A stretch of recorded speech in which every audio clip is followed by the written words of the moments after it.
Good evening, I'm Daisy Richards and welcome to Friday's edition of the Regional News. We begin with news from Montserrat. Harriet Cross has been appointed as the new governor of Montserrat, succeeding Sarah Tucker, who will transfer to another diplomatic service appointment. Cross will officially take up her role in April 2025. With an extensive and distinguished career in the UK's Foreign Commonwealth and Development Office, FCDO, Cross brings a wealth of diplomatic experience to her new position. Most recently, she served as the British High Commissioner in Port of Spain from 2020 to 2024. Prior to that, she was the British Consul General to New England in Boston from 2016 to 2020. Cross's career includes key diplomatic roles in various global regions. She served as Deputy Ambassador in Sana'a, Yemen from 2015 to 2016, and held several significant positions at the FCDO, including working in the Middle East and North Africa Directorate between 2013 and 2015. Additionally, Cross served at the UK mission to the United Nations in New York from 2007 to 2010.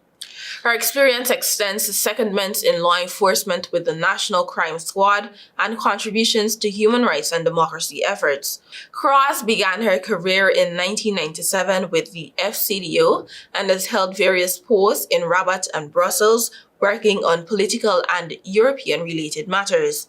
As she prepares to take on the role of Governor of Montserrat, Cross's diverse diplomatic background is expected to bring valuable insight and leadership to the island. While in Colombia, Colombian President Gustavo Petro suspended peace talks with the leftist National Liberation Army, ELN, on Friday after accusing the group of committing a war crime in Catatumbo region.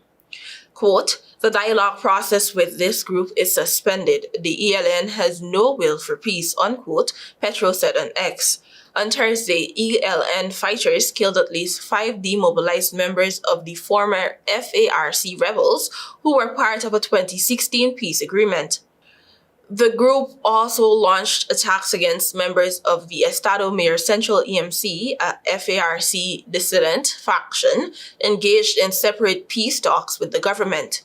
The violence led to civilian displacement and condemnation from the United Nations.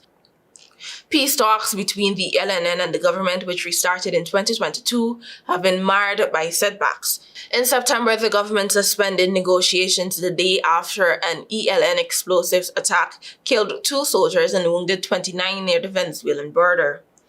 Talks also stalled when the government opened separate negotiations with an ELN splinter group in the southwest, while the ELN resumed kidnappings, bombings of oil pipelines, and attacks on security forces. Internationally, the explosion that destroyed the upper stage of SpaceX's Starship vehicle on Thursday was likely caused by a leak, Elon Musk said.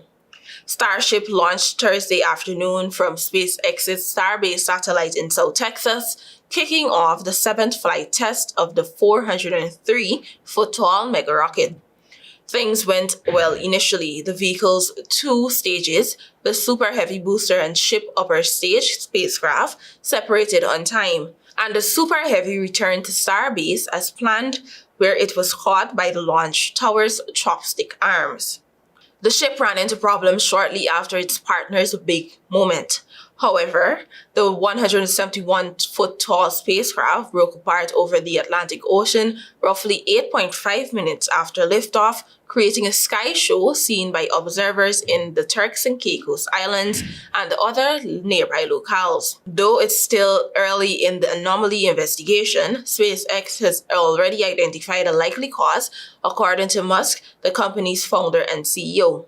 Quote, "Preliminary indication is that we had an oxygen fuel leak in the cavity above the ship engine firewall that was large enough to build pressure in excess of the vent capacity. Apart from obviously double-checking for leaks, we will add up fire suppression to that volume and probably increase vent area. Nothing so far suggests pushing the next launch past next month," unquote, Musk said via X, the social media platform he owns, about 2.5 hours after Flight 7 launched. As the latter part of that post indicates, SpaceX plans to fly Starship often in 2025. The company has applied for permission to launch the mega rocket from Starbase up to 25 times this year.